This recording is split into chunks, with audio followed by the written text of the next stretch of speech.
visión completa y objetiva.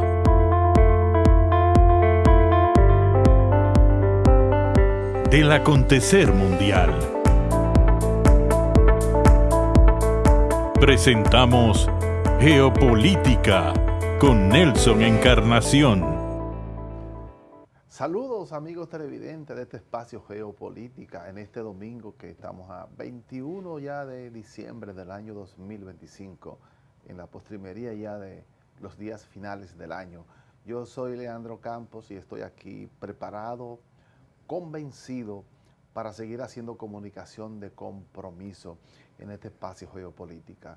Y también le pedimos a los amigos televidentes que nos puedan dar seguimiento a través de televisión abierta y también a través de las redes sociales, tanto de Nelson Encarnación como mía. Y también nos pueden ver en Samantha, nos pueden escuchar en Samantha Radio, que es una emisora online que se pasa también este programa de manera diferida.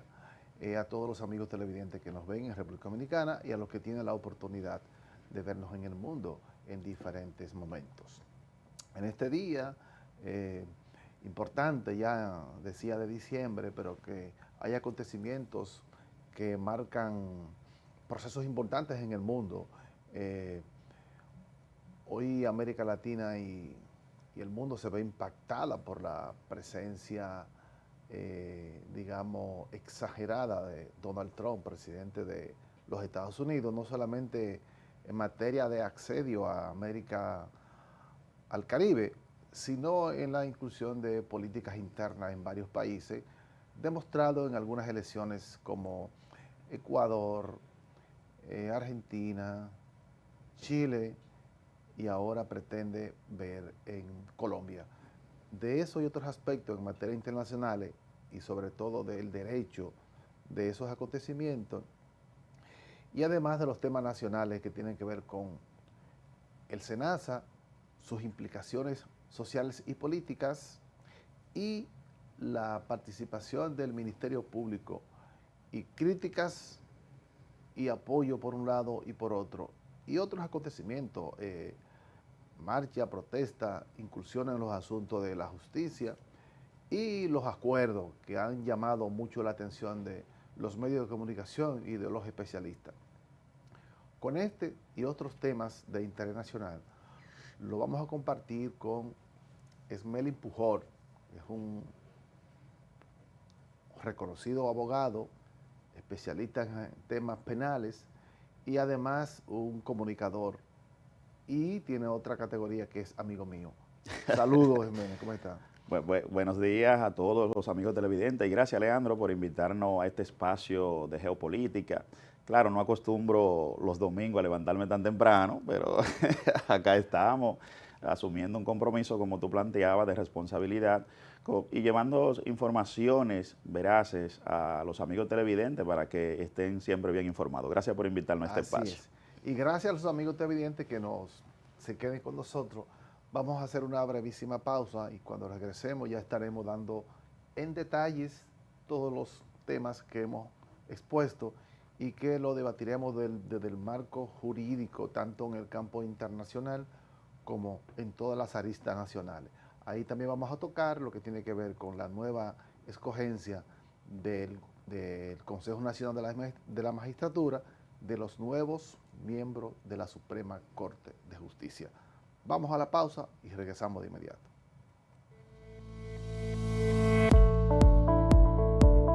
Geopolítica con Nelson Encarnación. En breve, volvemos.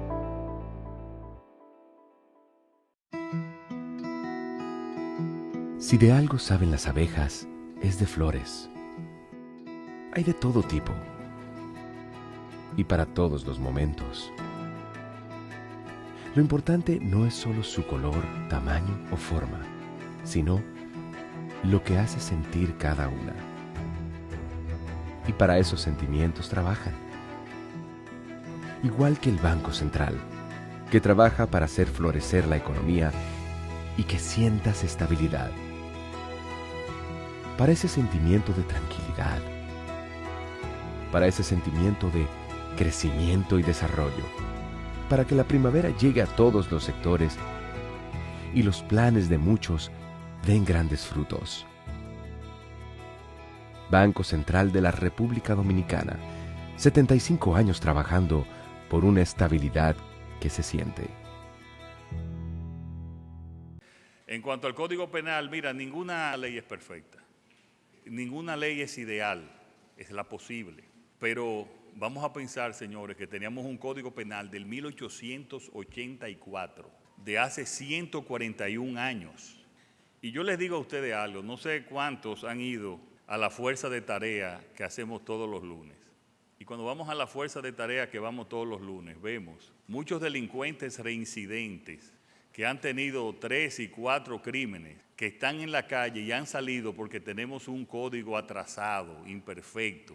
Y esos delincuentes que han salido por ese código imperfecto son los que llevan intranquilidad y muerte a las familias. Y necesitaban de un código que endureciera las penas y que realmente llevara más justicia y lucha contra la criminalidad. Y eso es lo que hace este código.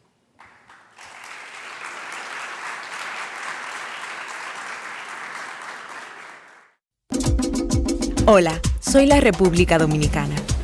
Soy el merengue que mueve tus pasos y la bachata que despierta tus recuerdos. Soy la tambora que late con el corazón del pueblo.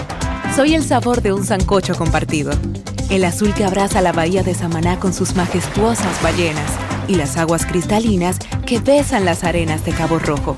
Aquí, el turismo no es solo un destino, es un ritmo, un llamado a descubrir, a respetar, a sentir. Porque cada sonrisa que encuentras, cada rincón que exploras, es un pedazo del alma que cuidamos con esmero. No vengo solo a sorprenderte, vengo a contarte que quien llega no solo se lleva recuerdos, se lleva un pedacito de nuestra esencia que lo acompaña para siempre. República Dominicana, reservada para el mundo. Banreservas, firme aliado del turismo dominicano. En Geopolítica, el comentario de la semana con el periodista Leandro Campos. De regreso aquí a Geopolítica en esta mañana de diciembre, ya con todo su fresquecito y su ambiente navideño y todas las brisitas también que están por la calle.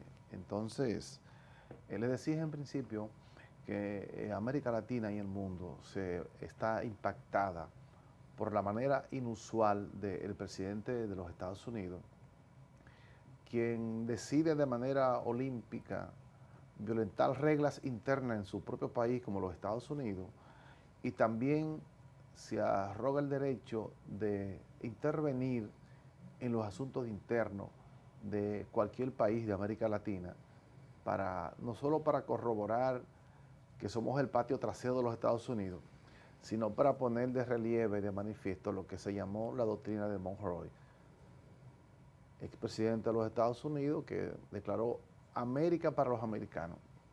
En ese contexto y en el marco del derecho internacional, ¿cómo Smelling Pujol visualiza esa situación? Bueno, fíjate, como tú planteabas, ciertamente Donald Trump se abroga el derecho de creerse dueño del mundo, porque en los Estados Unidos, principalmente, a ser una de las potencias más importantes y en materia geopolítica que más influye a nivel mundial, que no es cuestionable, pero sí siempre lo habían hecho de una manera mucho más sutil, de una manera diplomática. Más sin embargo, Donald Trump rompe todos esos parámetros cuando tiene que ver con la diplomacia. Y es un aspecto real y sensible lo que está pasando, por ejemplo, con Venezuela, el asedio que tiene con Venezuela. Quizás si hubiese sido con otros presidentes que no rompen lo que es el derecho internacional y tratan de salvaguardar, que como lo plantea las Naciones Unidas, lo que es la autodeterminación de los pueblos, pues utilizarían otros métodos para que, si bien es cierto de que la visión política de Venezuela con relación a la visión política de los Estados Unidos no concuerdan, pero no menos cierto es de que los Estados Unidos en estos aspectos se manejaban de otra manera, no actuaban como lo está haciendo el presidente Donald Trump, que claramente a un presidente que pudiésemos llamarlo ilegítimo o no con relación a las elecciones, eso es un caso a discutir, de si es legítimo o no, que si ganó o no las elecciones. Más sin embargo, si tú te fijas, Donald Trump no lo está atacando como el presidente ilegítimo de Venezuela, sino como un jefe de un cartel de narcotráfico. Que eso sin es aportar ninguna sin prueba. aportar ninguna prueba. Eso es lo llamativo del tema, que él dice, bueno, no es por el tema de las elecciones, de que es ilegítimo y nosotros tenemos que restaurar la democracia en Venezuela. Eso no se ha planteado. Lo que se ha planteado es que se ha declarado que él es el principal y el jefe de un cartel de narcotráfico llamado Los Soles. Entonces, eso le da legitimidad a los Estados Unidos, según ellos, claro, de atacar, no importando y violentando todas las resoluciones de las Naciones Unidas. Que las Naciones Unidas han jugado su rol, no podemos negarlo. Después de la Segunda Guerra Mundial, pues hemos vivido una temporada de paz. Hemos sobrevivido en la Guerra Fría por la capacidad de coexistencia. Correcto, de las reglas de las Naciones Unidas. Así es, pero Donald Trump es un presidente atípico, porque como se ha manejado Donald Trump durante toda su vida, porque él es sumamente inteligente también, eso hay que reconocerlo como empresario, vulnerando los sistemas y los sistemas financieros de los Estados Unidos, porque él usa mucho... No, se ha declarado 7 veces entero, sí. Es lo que es un mañoso. Bueno, pero eso lo permite la ley de los Estados Unidos. Pero las leyes de Naciones Unidas también están escritas y la autodeterminación de los pueblos es un derecho legítimo. Correcto, lo que te quiero decir consagrado en el orden internacional. Por ejemplo, hay algo, Donald Trump, cuando murió su esposa, fue y la enterró en un campo de golf que él tiene. ¿Sabe qué es lo que establece la ley de los Estados Unidos? Que en un cementerio no paga impuestos. Y él no paga impuestos por ese campo de golf que él tiene. Entonces, quizás, como todo eso le ha salido bien, ¿verdad?, en materia financiera, y que es legítimo porque eso lo establece la ley, más sin embargo, los estados no se manejan como una empresa privada. No. Y eso es lo que ha pasado con Donald Trump, que no ha sabido definir, o sea, él no sabe los límites de un estado con relación a... Él no sabe, lo que pasa es que no creen eso. ¿Tú crees que él lo sabe? Mira, en ese interín, 9 embarcaciones desconocidas, porque no sabemos, no se ha quedado rastro. Incluso una de ellas, donde quedaron vivos algunos actores, fueron rematados, en la que se dice que ya hay una indeterminada cantidad de muertos, sin juicio, sin apresamiento y sin ninguna prueba que era droga que se llevaba ahí. En ese aspecto, ¿cómo se podría desencadenar en el futuro una situación como esa? ¿O qué se puede hacer para que eso no se siga prolongando en la zona del Caribe, que está totalmente... Ahora no se puede ni pescar, no se puede pasear, tú no puedes hacer nada porque tú no sabes si mañana te tira un misil, cualquier tipo de otra arma y dice, no, ese era un traficante, era un terrorista. Es sumamente hostil. Bueno, es una pregunta un poco compleja y difícil de responder, porque las Naciones Unidas, como decíamos ahorita, aunque ha jugado su rol muchas veces, no tiene esa facultad de poder parar o reprimir algunas acciones a países, por ejemplo, como los Estados Unidos, China, Rusia, la Unión Europea, que son países que cuando quieren incursionar hacia otras naciones de menor cuantía en cuanto al aspecto militar se refiere, la ONU, aunque sus organismos pueden funcionar, más sin embargo los Estados Unidos es un miembro permanente del organismo más importante, correcto, más importante, que es el Consejo de Seguridad. Claro. Entonces, ellos son los que deciden. No, porque además... Entonces, como ellos deciden las reglas del juego, es difícil aplicársela a ellos. Esa es la realidad. Tienen una prerrogativa. En el sistema de reparto que se dio después de la Segunda Guerra Mundial, esos 5 permanentes tienen lo que se llama el derecho al veto. Así es. Que una resolución puede ser firmada o apoyada por los 200 miembros de las Naciones Unidas. Y si uno de ellos, Estados Unidos, China, Francia, Rusia, decide no apoyarla, eso no se aplica. Ahí se queda la resolución. Entonces así no puede ser. El mundo está viviendo un desequilibrio. Debería formularse nuevamente, o sea, la ONU debería reformularse, porque Claro. en el momento en el cual se dio y se creó las Naciones Unidas, era necesario, quizá en ese momento, pero a la vez también ahí se le aplicó que quien ganó la Segunda Guerra Mundial estableció las reglas del juego. Sí. Y ahí, por eso entran esas naciones Claro. a formar el... Fueron los aliados. Correcto, a formar el Consejo de Seguridad de las Naciones Unidas.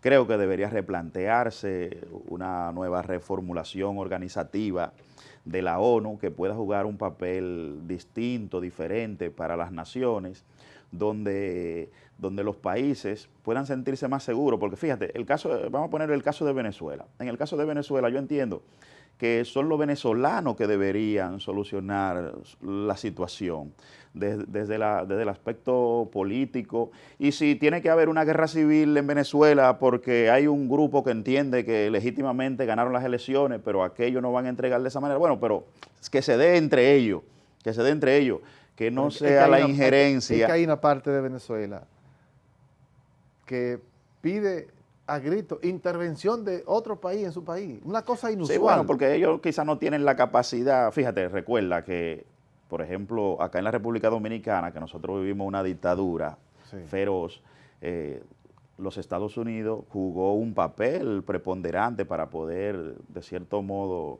ya en el ocaso de la vida de Trujillo, porque ya Trujillo ya estaba, eran 30 años de haber gobernado este país, y pudimos salir de esa situación. No es tan fácil a alguien que ostenta el poder bajo represión que ciudadanos civiles puedan buscar la manera de volver a un Estado democrático. En el caso que sea así. Sí, no, claro, pero lo que digo, de volver a un Estado democrático. Con el mazo dando. El presidente Trump acaba de calificar a Petro también como narcotraficante, como jefe porque él le da la gana.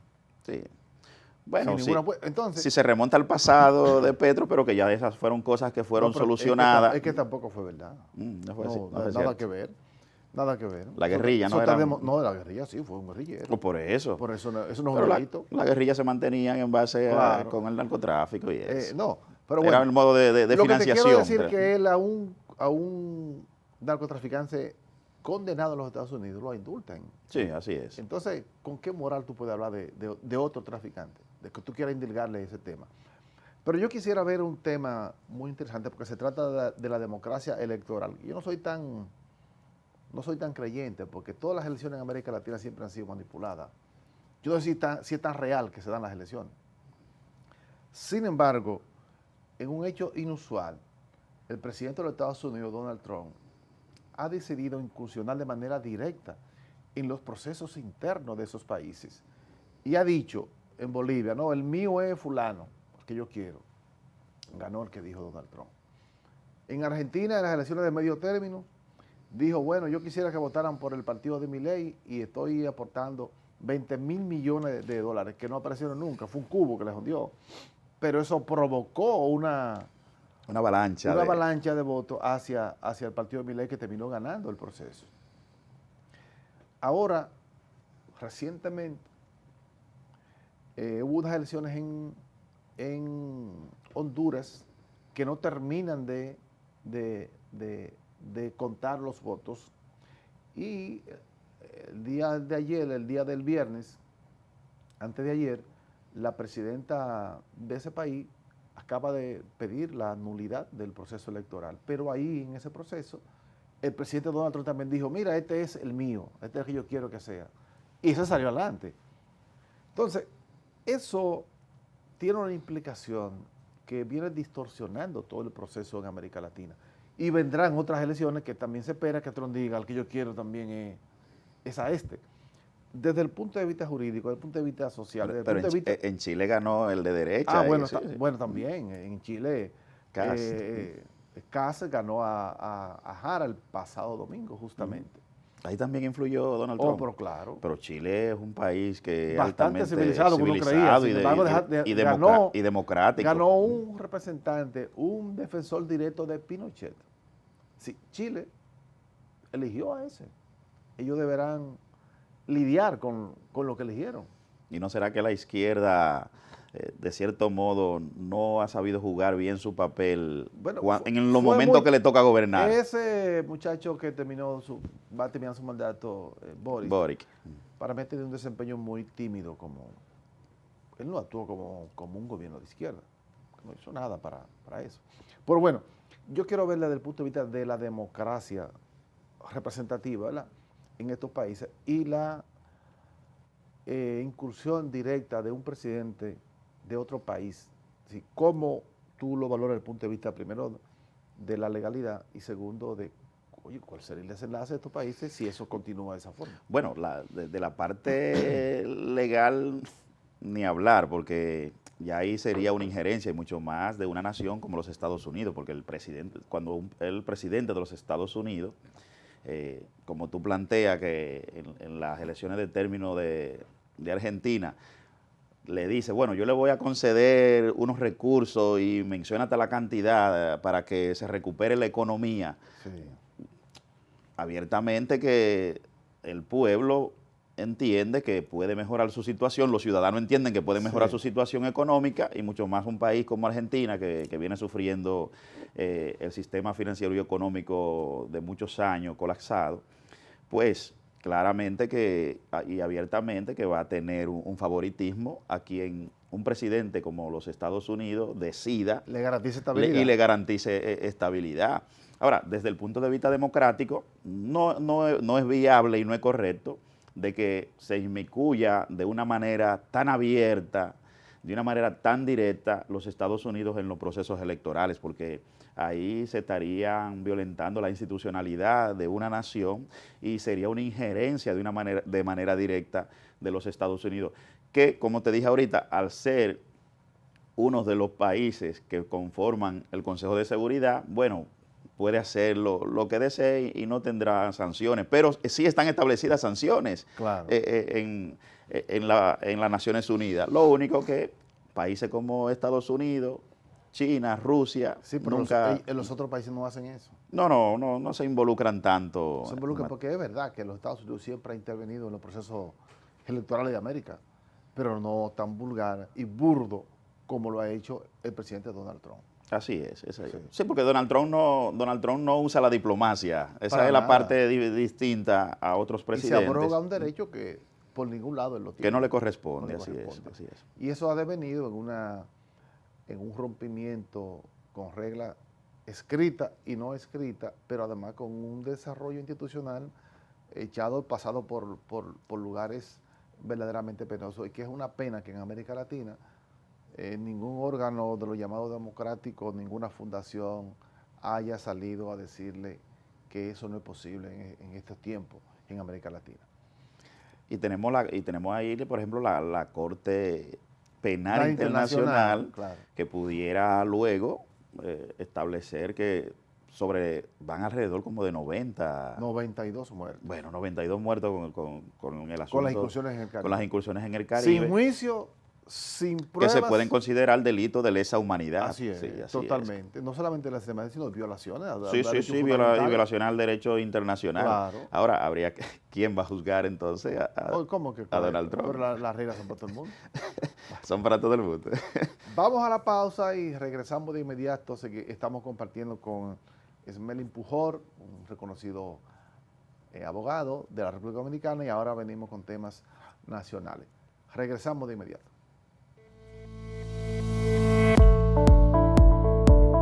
Geopolítica con Nelson Encarnación. En breve, volvemos.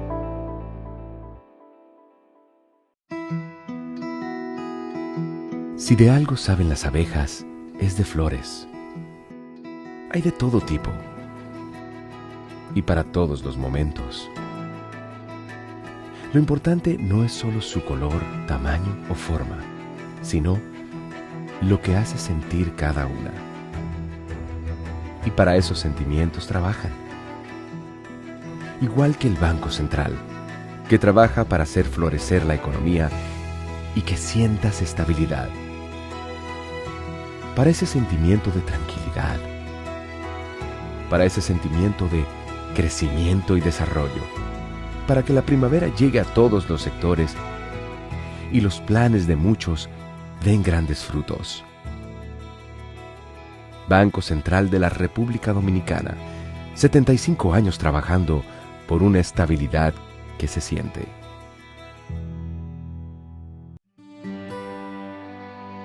Hace unos años nosotros planificamos y formamos sobre una red nacional de trauma, una red que no solo conectará instituciones, sino que salvará muchas vidas. Y con satisfacción podemos decir que ya empezamos a consolidar esta red de trauma. En febrero de este año inauguramos con orgullo el Hospital Regional Traumatológico de Asua, el primero del sur. Pero hoy formalizamos la incorporación del Hospital Traumatológico de Higüey para la región este. Estamos construyendo el Traumatológico de Sosúa. Estamos construyendo el Hospital Traumatológico de Mao. Estamos construyendo también una red de diálisis y pie diabético que estamos avanzando. Estamos construyendo también una red de servicios oncológicos. O sea que la red de trauma que anunciamos en el 2022 ya está siendo una realidad. Esto es un cambio sustancial y transformador en el sector salud.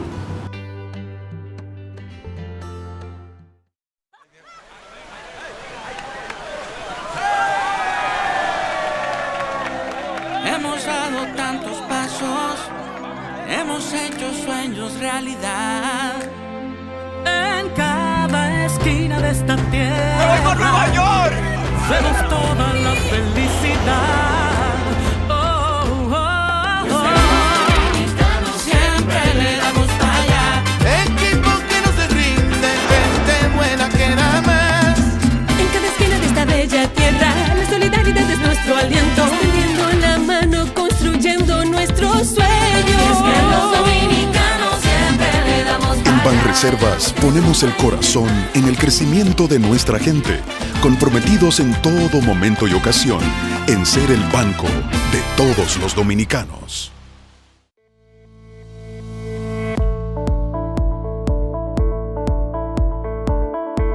Estás viendo Geopolítica con Nelson Encarnación. De regreso aquí a este espacio Geopolítica en este domingo, que estamos compartiendo con Ismelin Pujol. Mira, Ismelin, amigos televidentes, la semana pasada la República Dominicana estuvo en la palestra pública de manera casi colectiva en el país por un escándalo de corrupción que involucra a muchas personas en una supuesta red mafiosa que se instauró en el SENASA. Sin embargo, la dimensión de la información o de la acusación tuvo una mayor relevancia por lo que reviste la salud para un país como República Dominicana y cómo impacta a la mayoría de la gente. Y lo que uno pudo ver ahí es escalofriante, no solamente en los volúmenes de dinero, sino en el impacto que eso crea en la población. Queremos ver desde el punto de vista, desde tres aspectos: el punto de vista jurídico, el punto de vista político y de la connotación social que tuvo eso en términos generales en el país.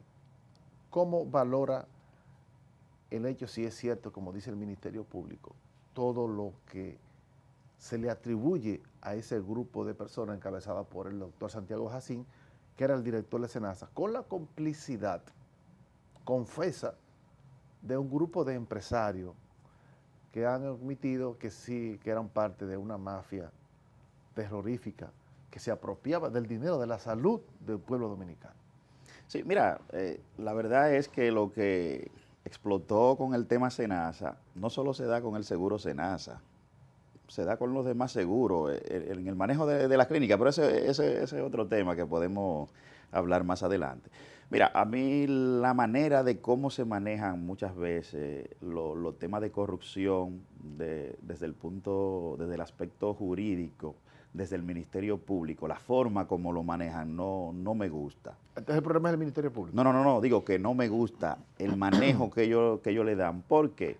Y no es sobre la persecución, porque la persecución está bien, la investigación. Ahora bien, llevarlo a los medios antes de que un juez de instrucción conozca los aspectos, eso deja mucho que decir sobre la manera y el manejo del Ministerio Público.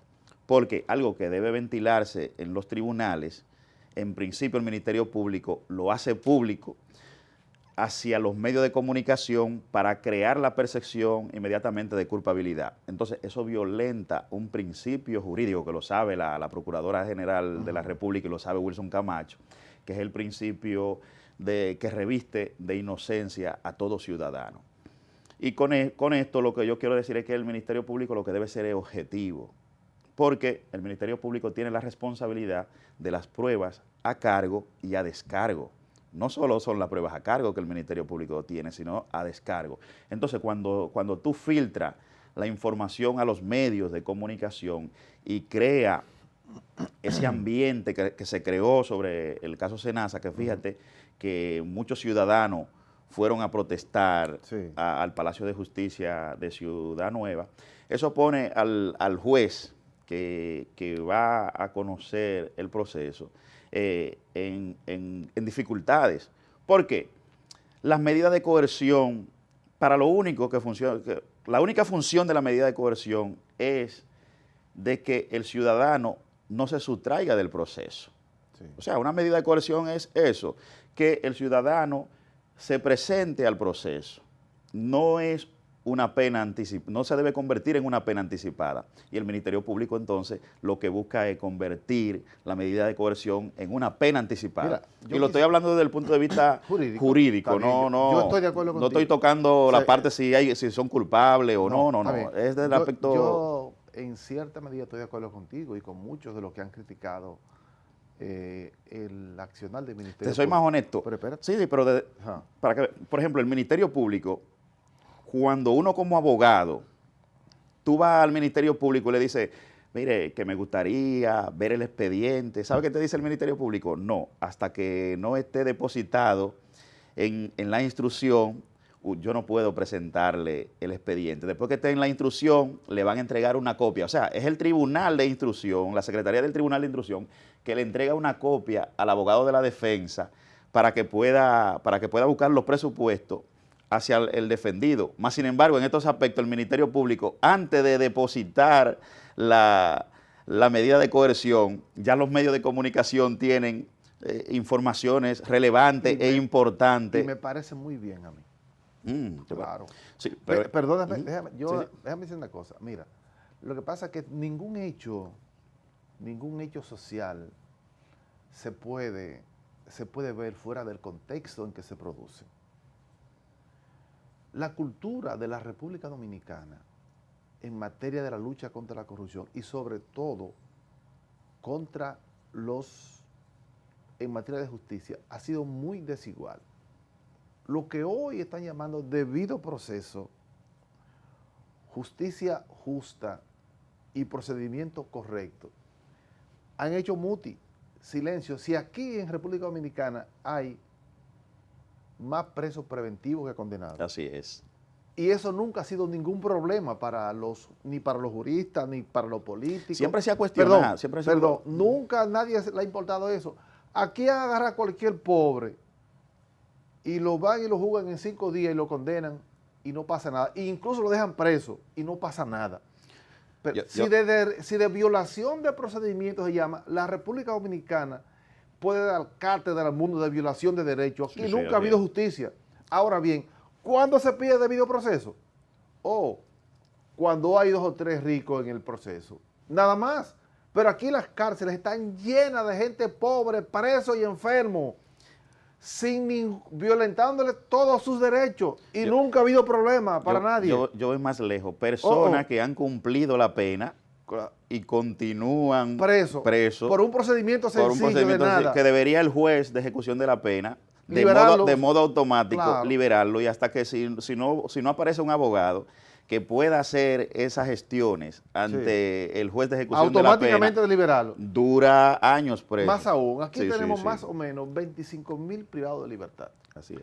De esos 25.000. El 90%. De esos 25.000, 18.000 no tienen sentencia definitiva. Así es, prisión preventiva. Están en prisión preventiva y una gran cantidad de ellos han cumplido por el delito que cometieron, sus penas más allá de lo que le correspondía, de lo que le pudieran cantar. A eso es lo que le llaman pena anticipada. Claro, eso es un verdadero crimen que debía avergonzar el sistema judicial de la República Dominicana y a los políticos que han estado en el Ministerio Público y han estado en otra parte, porque el derecho de ellos también es igualito. Tú sabes que tú planteaste algo interesante, de que debido a que casi nadie mostraba interés al debido proceso cuando son pobres, eso mismo ahora, como dicen en el aspecto popular, el karma le ha llegado, de que ahora ellos no pueden reclamar debido proceso, por lo mismo de que nunca lo han hecho. Porque esa ha sido la cultura, violentar los derechos de los ciudadanos. Tenemos un ministerio público que entiende que si una persona no pulga una prisión preventiva, el proceso no va a seguir. Y no debe ser así. Y yo te quiero... Porque hay muchos ciudadanos que pueden cumplir y llevar su proceso en libertad. Y después, bueno, si hay una condena, bueno, pues entonces va a ir... Ese no es el tema.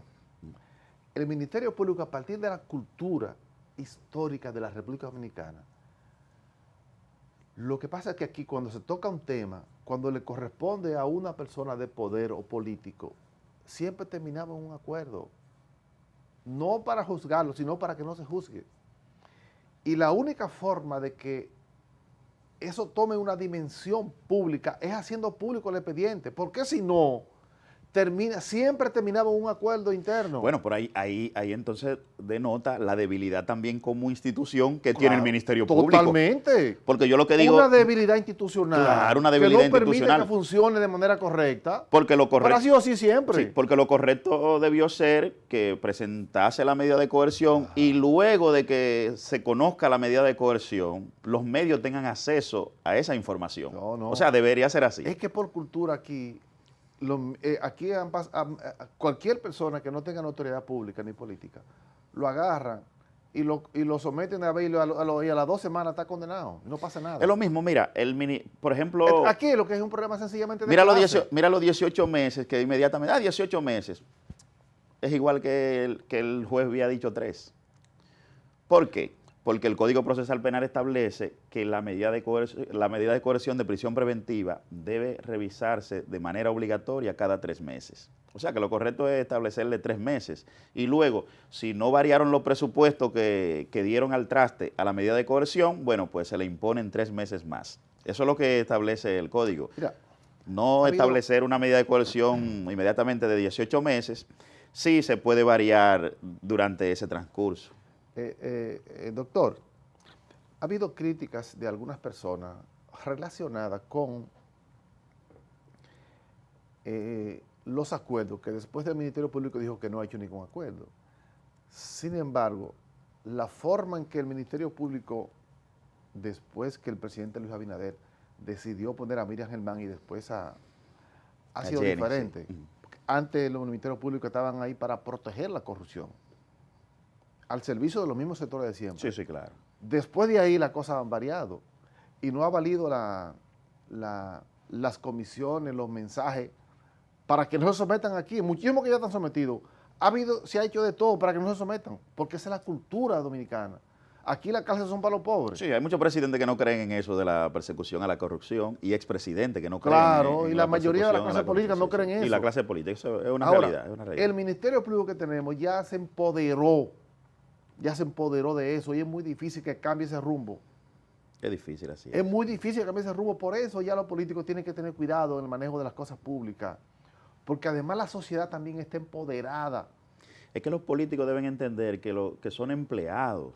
O sea, usted es empleado de la sociedad, usted es empleado del pueblo, no dueño y señor, porque lo que ocurre es que cuando te dan un decreto que tú eres funcionario, la gente entiende de que él es un jefe, y es todo lo contrario. Usted, como tú lo planteas, es un servidor público y lo que debe darle un servicio a la ciudadanía. Si usted quiere hacer riqueza, como lo plantea el presidente de la República, vaya al sector privado, que hay que se hace riqueza, la verdad. Pero bien, no. Y no es de que en los puestos públicos no hay algunos privilegios, porque hay algunos privilegios, claro, pero sí, establecido en la ley. Correcto, establecido en la norma, pero no debe ir más allá de los aspectos que plantea la norma. Mira, entonces yo quisiera ver 2 aspectos importantes. Primero, desde el punto de vista jurídico, cómo el Ministerio Público de manera correctísima se aprovecha de algunos imputados para lograr reafirmar, ¿verdad?, las pruebas que permitan una condena al principal acusado. Sí. El Código Procesal Penal establece los acuerdos. Ahora Claro. bien, al Ministerio Público lo que le está dando un mal manejo al tema de los acuerdos. Según tú. No según yo, según lo que establece el Código. Ajá. Es el mal manejo. Porque, ¿en qué sentido? Por ejemplo, cuando un crimen conlleva una X cantidad de años para purgar la pena, ¿verdad? Si el Ministerio Público llega a un acuerdo con uno de los imputados, porque vamos a poner que hay un grupo de imputados, eso no quiere decir de que ese imputado luego va a quedar liberado de cumplir cierta pena. Y es lo que el Ministerio Público ahí lo está haciendo mal, de no establecerle una pena. De no establecerle una pena, porque, por ejemplo, suponga... Es que el Ministerio Público no puede establecer pena, es el juez. Sí, no, lo que sucede es que el Ministerio Público es que solicita ante el juez. Claro. El juez es que no puede establecer pena si no se la solicita el Ministerio Público. Claro. Porque el Ministerio Público es el que solicita ante el juez, el peticionario. Sí. Y el juez, en base a esa petición, cuando tiene escala, pues verifica la escala y le puede establecer una X cantidad de años a cumplir. Ahora, en esos acuerdos, como lo establece el propio código, cuando sobrepasa la penalidad de 5 años, porque el código establece cuando es de 5 años hacia abajo, puede ser suspendida la pena. O sea que no... Puede ser condenada a pena suspendida. A pena suspendida, correcto, de que te condenan, pero suspendida, de que tú la vas a cumplir bajo cierto criterio establecido por el juez y bajo la supervisión del Ministerio Público, y es correcta esa. Ahora, cuando sobrepasa ya esa penalidad, que ya se convierte lo que es en un crimen, porque hay diferentes tipos, en el código establece contravención, delitos y crímenes. Sí. Entonces, lo que son las contravenciones y los delitos, si el Ministerio Público llega a un acuerdo con el imputado, pues se puede hacer suspendida. Pero si no, el Ministerio Público debe establecer, aunque sea la pena mínima a cumplir. Porque supongamos una escala de 3 a 20 años y el Ministerio Público llega a un acuerdo con el imputado, lo que puede conseguirle la pena mínima, que son los 3, pero usted va a cumplir y va a purgar una pena. Porque cuando se suspende por completo, tú lo que estás incentivando a que, y mucho más en materia de corrupción, a que yo diga, bueno, pero si yo me robo 10,000 millones de pesos, devuelvo 3 y le digo al Ministerio Público que sí, que yo estoy dispuesto a devolver 3 y a declararme culpable, y el Ministerio Público lo que me va a dejar en mi casa, pues un buen negocio. ¿Sí o no? Yo pienso que sí, que es, claro, eso es un gran negocio para aquel puede que... dar una mala señal. Sí, a eso, pero a eso que me refiero. En este caso, en el caso de cuestión de Senasa, lo que pasa es que los defensores de la corrupción de siempre, porque aquí hay especialistas defendiendo la corrupción. Sí, claro. Pero fíjate, y llegar a los acuerdos con parte de los imputados para tú desarticular ese entramado y poder conseguir todas las informaciones, es bien, claro. Correctamente. Es correcto lo del Ministerio Público. Lo que te quiero decir es en la aplicación, sí, entonces... Pero en este caso no podemos condenarlo porque todavía no ha pedido prisión para ninguno. No, claro. Apenas estamos conociendo y es correcto si un imputado va a cooperar de que le varíen la medida de coerción, que no tiene que ir a prisión preventiva. En eso estamos de acuerdo. Porque hay gente que se adelanta a las cosas. Es que ninguno de los que fueron a prisión preventiva, porque lo que se busca con la prisión preventiva es, primero, de garantizar la presencia del imputado durante todo el procedimiento. Y que no manipule. Segundo, de que no se convierta en un obstáculo para la investigación. Claro. Esos son los dos aspectos importantes que se debe salvaguardar en un proceso. Cada uno de ellos podía estar en libertad y llevar su proceso. Claro. Ahora, porque la libertad es la condición natural. Correcto. Lo que hemos creado nosotros también como sociedad, y ese es un aspecto negativo del Ministerio Público, es que a todos le solicita prisión preventiva. Es que los casos son grandes, merecen. Lo que te quiero decir, y como ya la sociedad no confía en la justicia que tenemos, totalmente, por eso la marcha. Claro. Por eso la marcha, Claro. porque era innecesaria la marcha. Que la pero práctica así no lo ha demostrado. correcto, Terminan siempre en acuerdo, en contubernio, para proteger la corrupción. así es. Porque la justicia dominicana estaba hecha, el Ministerio Público, para proteger la corrupción, no para perseguirla. Bueno, fijémonos del caso que fue el único que se llevó en su momento a Félix Bautista cuando Sí. era Domínguez Brito, creo, el procurador general. Sí, Sí, sí. que él hasta lo cuestionó y le dijo, ven, quédate, que o Sí, sea, sí, sí. ¿Qué ¿Qué hizo la Suprema? el juez de la Suprema, el juez de la Suprema, De la que, Cámara que Penal era de un cuadro, Puerto sí, Rico. que era un cuadro del PLD, Sí. le dio un ¿Y de auto, Lionel? le dio un auto de no al lugar. Sí. Es decir, Entonces, él, eso él va a que- decide, en vez de decir en buena justicia, no, pero que la justicia define. Correcto, porque el auto de no al lugar, es decir, con el auto de no al lugar tú dices que no hay prueba suficiente Para y no hay someter a esa ningún persona. indicio penal Claro. que vinculen a ese imputado con las pruebas que tú aportaste. Claro. Ese es un auto de no al lugar. Habiendo un expediente de este tamaño llevado ahí. Que debió decir, bueno, vamos a Tú te dar un curas auto salud, al lugar y que que sea un juicio de tribu- fondo que que determine define si tiene culpa o no. tiene culpabilidad Ah, o pero no. tú dijiste ya que no. Y podía haber estado en libertad, por ejemplo, Félix, en ese Claro, momento, podía haber claro. estado en libertad y ir a un juicio de fondo. Mira, como ese caso de Félix, ese es el modo vivendi de la justicia dominicana. Así es. Hacía todo siempre en contubernio con la corrupción. ¿Y por qué hay que filtrar los expedientes? Claro, para que se hagan públicos, la gente se empodera de eso. Bueno, pero tenemos... Si no termina un arreglo, mira, y todo, yo te voy a decir claro. Sí, mira. pero tenemos que reconocer el aspecto importante de la desvinculación de la política del Ministerio Público que le ha dado el presidente de la República. Eso tenemos que reconocerlo al presidente de la República. He escuchado a algunos comunicadores decir que el presidente debe referirse al tema y No, creo que no es correcto. no, ¿y El por qué? presidente de la ¿Él tiene que hablar de República, eso? como ya es un proceso que está judicializado, el presidente de la República no debe emitir opinión al respecto. ¿Por qué? Porque eso puede contaminar el proceso. Sí. Sin embargo, yo quiero hacerle una reflexión y un mensaje al presidente de la República, de manera muy puntual. Mire, primero este país necesita una ley que ya la tienen muchísimos países, que se llama, primero, la triangulación, y la otra, que redefina y que controle el conflicto de intereses en la administración pública. ¿Por qué? Fue muy notorio en los funcionarios puestos por el presidente de la República, Luis Abinader, poner funcionarios, empresarios, personas ligadas al sector del que iban a dirigir. Y es lamentable. Todo el mundo tiene derecho a ser empresario, a tener negocio. Ahora, el servicio público es otra cosa. Sí, sí.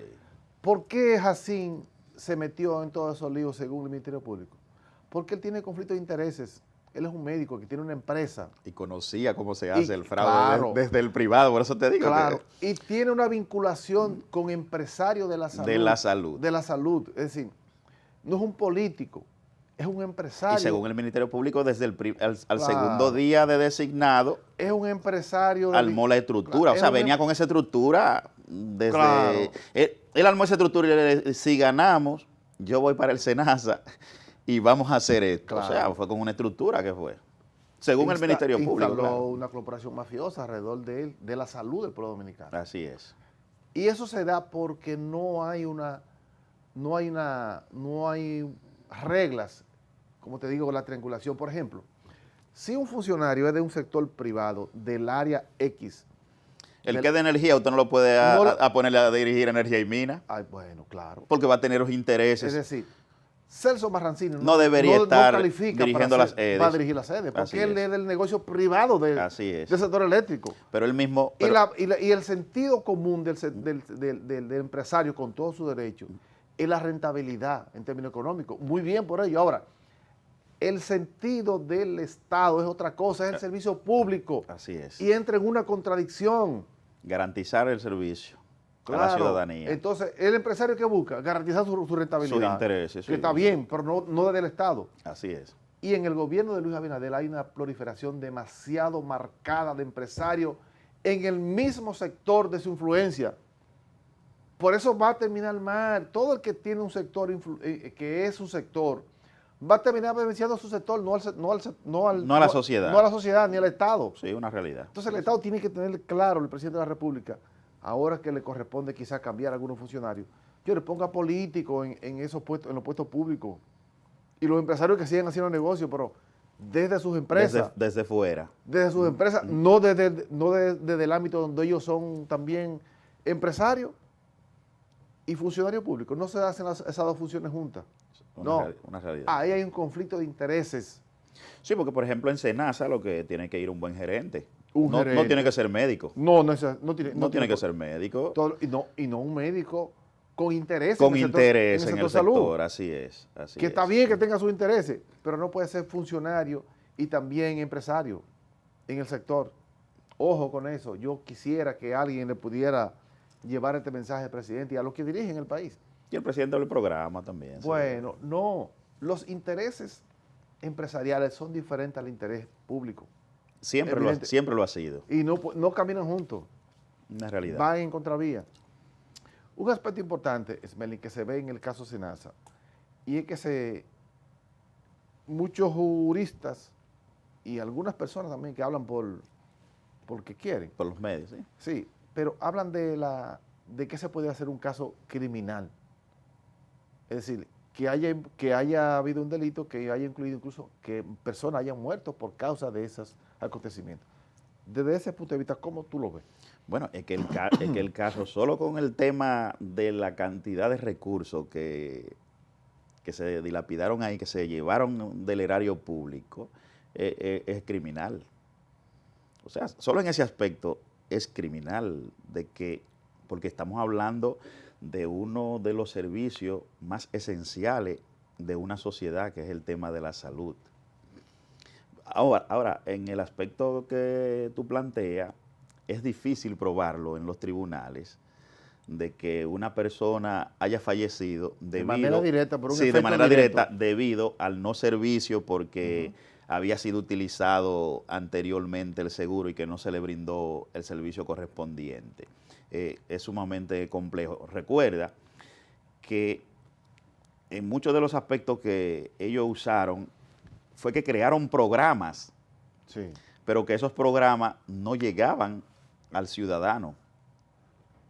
Ese fue lo más difícil, porque crearon programas, le daban los recursos a la empresa, más sin embargo, la empresa no le daba el servicio a la ciudadanía. No, porque si tú te fijas, se orquestó todo correcto, si tú te fijas, todo ciudadano que va, por ejemplo, vamos a poner que sufre de cáncer y va al oncológico, se le da el servicio con el régimen subsidiado. O sea, ningún ciudadano y podemos ir al oncológico y nos vamos a dar cuenta de que se le brindaba el servicio a todos los ciudadanos que sufren Pero es que hubo una privatización de los servicios. Correcto. El 70% de los servicios de SENASA eran privados. Sí, cuando se crea entonces esos programas alternos, que fue con el interés de defraudar al Estado Dominicano, programa para los envejecientes, de darle suplementos y todo eso, que nunca llegó a la ciudadanía. Porque su finalidad no era el servicio, no era el servicio, era la rentabilidad. Por eso se crearon esos programas fantasmas,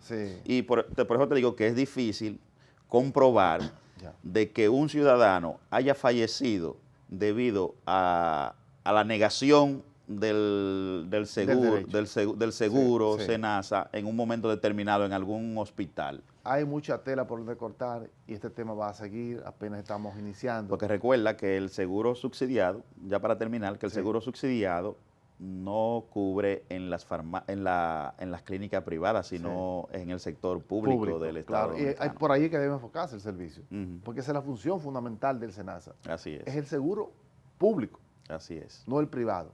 Pues bueno, gracias Esmelín Pujol y gracias a todos los amigos televidentes por haber compartido en esta mañana. Yo estoy agradecido y muy complacido. Será hasta la próxima ocasión cuando tendremos otro capítulo de Geopolítica. Sigan y nos vemos la próxima semana. Gracias a ti por invitarnos al espacio.